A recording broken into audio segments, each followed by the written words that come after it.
Hiya, it's Saturday the 11th of April. Today I'm doing chocolate cheesecakes for a wedding down at the Orangery in Margam Park.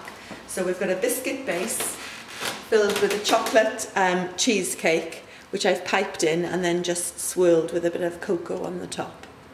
Alright, so the chef then is going to pour chocolate sauce over them. And here's one I did earlier.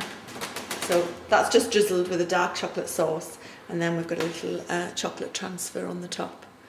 So these are, I've got 100 portions going out today, and I've also got 100 portions of lemon roulade going out for Neath Rugby Club, for Neath versus Newport.